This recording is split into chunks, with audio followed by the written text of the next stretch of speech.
Assalamualaikum Sobat Inspira, apa kabar? Semoga baik ya. Bersama saya Jung Korea Putri, dalam beberapa menit ke depan akan mengulas informasi terupdate dalam program News Minute.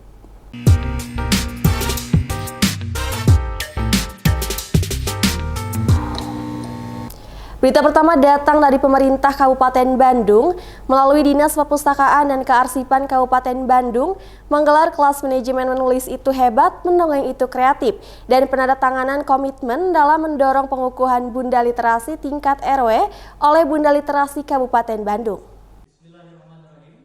Untuk mendorong agar masyarakat gemar membaca, pemerintah Kabupaten Bandung mengukuhkan puluhan kadar Bunda Literasi yang nantinya akan menjadi pelopor literasi di kewilayahannya. Pengukuhan tersebut langsung dilakukan oleh Bunda Literasi Kabupaten Bandung, Hajah Emadeti di Aula Dispusip Kabupaten Bandung. Menurut Bunda Literasi Kabupaten Bandung, mendongeng memiliki manfaat yang besar dalam meningkatkan daya imajinasi dan kreativitas anak-anak. Terkait hal ini, dengan dikukuhkannya Bunda Literasi di tingkat RW hingga kecamatan Kabupaten Bandung, kedepannya akan membumikan kembali aktivitas dongeng sekaligus menginspirasi anak-anak. Di sini harapannya dengan adanya sosialisasi ini, harapannya para bunda-bunda, baik itu Bunda Literasi kecamatan ataupun desa, mereka bisa memberikan edukasi kepada masyarakat. Sementara itu, Kepala Dinas Perpustakaan dan Kearsipan Kabupaten Bandung, Teguh Puryadi, Indeks Pembangunan Literasi di Kabupaten Bandung hingga saat ini minat baca sangat meningkat. Terbukti ada 150 pemustaka tingkat RW sampai dengan kecamatan. Artinya masih banyak masyarakat yang peduli dengan membaca. Dengan dikukuhkannya Bunda Literasi diharapkan bisa meningkatkan minat baca. Indeks pembangunan literasi masyarakat di Kabupaten Bandung kian hari meningkat.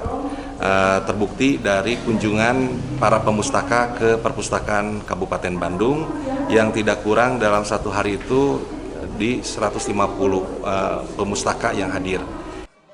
Perlu diketahui minat baca di Kabupaten Bandung terus meningkat dengan banyaknya pustakawan yang terus mensosialisasikan literasi di tingkat wilayahnya. Dengan begitu, tingkat IPLM di Kabupaten Bandung bisa terus meningkat yang semula memiliki 46 poin, kini menjadi 82 poin. Dari Kabupaten Bandung, Jawa Barat, Hedi Trisnayadi melaporkan. Dengan maraknya kasus pemberangkatan pekerja migran Indonesia ilegal, BP2MI turun langsung ke desa-desa untuk mensosialisasikan pelindungan pekerja migran Indonesia, seperti yang dilakukan BP2MI di Kecamatan Pangalengan, Kabupaten Bandung. Untuk menekan terjadinya pekerja migran ilegal, BP2MI mensosialisasikan praktek calo ilegal yang menjanjikan para pekerja Indonesia bisa bekerja di luar negeri. Hal tersebut diperangi oleh BP2MI yang langsung terjun memberikan informasi kepada masyarakat. Bahkan, apabila terbukti adanya oknum dari BP2MI, Kepala BP2MI tak segan akan memberikan sanksi tegas kepada oknum pegawai BP2MI yang menyalahi aturan.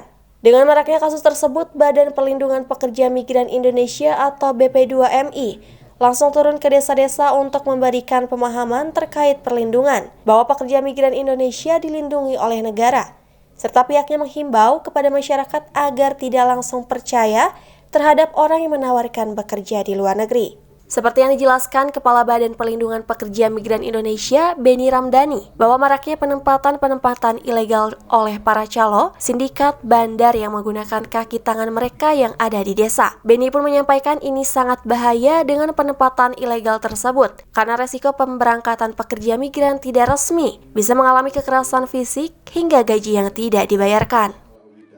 Yang kita lakukan hari ini di Pangalengan itu bagian dari edukasi. Masyarakat diedukasi agar dia paham bahwa negara ternyata menjamin setiap warga negara berangkat ke luar negeri sepanjang mereka resmi, ada berbagai fasilitas yang disiapkan.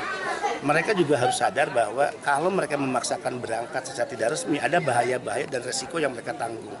Kekerasan fisik, kekerasan seksual, gaji yang tidak dibayar karena memang tidak diikat oleh perjanjian kerja, eksploitasi jam kerja bisa sampai 20 jam sampai 22 jam, pemutusan hubungan kerja secara sepihak, kemudian diperjualbelikan dari majikan satu ke majikan yang lain. Dengan adanya sosialisasi tersebut, masyarakat harus lebih waspada jika ingin bekerja atau migran ke luar negeri, dan pahami terlebih dahulu serta tanyakan langsung ke BP2MI agar informasi yang didapatkan masyarakat bisa akurat. Dari Kabupaten Bandung, Jawa Barat, Hedi Trisnayadi melaporkan. Ribuan buruh se-Jawa Barat menggelar demonstrasi menolak peraturan pemerintah nomor 51 terkait pengupahan di gedung pemerintahan Provinsi Jawa Barat. Selain itu, massa buruh juga meminta kenaikan upah sebesar 12% pada tahun 2024 mendatang. Ribuan buruh dari berbagai daerah tumpah ruah memadati Jalan Diponegoro, Kota Bandung. Buruh yang berasal dari Konfederasi Serikat Pekerja Seluruh Indonesia atau KSPSI Jawa Barat ini melakukan aksi demonstrasi di depan Gedung Sate. Masa aksi membawa sejumlah tuntutan dalam aksi yang dilakukan hari ini. Salah satu tuntutan yang paling disoroti yaitu penolakan penetapan upah minimum baik UMP maupun UMK berdasarkan peraturan pemerintah PP 51 tahun 2023 tentang pengupahan. Selain menolak penetapan upah sesuai PP 51, massa buruh di Jawa Barat juga menuntut pejabat gubernur B. Mahmudin untuk menerbitkan peraturan gubernur tentang upah pekerja di atas 1 tahun yang sebelumnya sudah 2 tahun diterbitkan di era Ridwan Kamil. Di samping itu, pemerintah telah menetapkan besaran upah dan tunjangan bagi ASN dan pensiunan yakni sebesar 8 dan 12%. Oleh karena itu, dalam tuntutannya, KSPSI mendesak kenaikan UMP dan UMK 2024 di Jabar, yakni sebesar 12%. Kita meminta Gubernur Jawa Barat tetap menerbitkan kembali surat keputusan Kepgub, keputusan Gubernur, upah 1 tahun ke atas yang telah diterbitkan 2 tahun secara berturut-turut oleh Gubernur Ridwan Kamil, dan hari ini PJ Gubernur Jawa Barat kita minta menerbitkan kembali. Jangan sampai itu tidak diterbitkan. Masa aksi mengancam jika tuntutan tersebut tidak digubris, ribuan buruh di Jabar akan melakukan aksi mogok kerja dan kembali menggeruduk Gedung Sate. Aksi mogok kerja itu rencananya akan dilakukan pada 29 hingga 30 November mendatang. Dari Kota Bandung, Bobi Roska melaporkan. Berita penutup datang dari Kesbangpol Provinsi Jawa Barat, tegaskan ASN harus jaga netralitas dan tidak terlibat politik praktis pada pemilu 2024 mendatang. Jika ada yang terlibat politik praktis, sanksi tegas pun akan diberikan kepada ASN tersebut.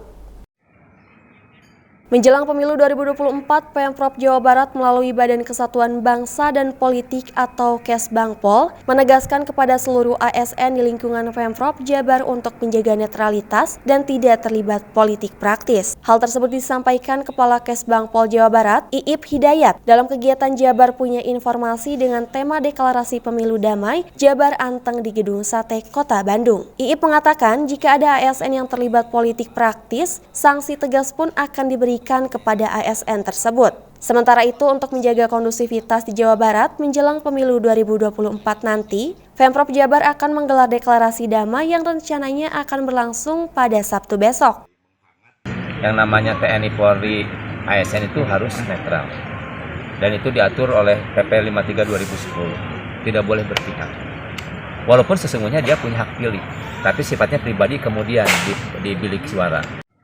Sebagai lembaga yang membidangi keamanan dan politik di Jawa Barat, Kesbangpol Jabar berharap pelaksanaan pemilu 2024 di Jawa Barat dapat berjalan lancar dan kondusif. Dari Bandung, Jawa Barat, Bobi Roska melaporkan.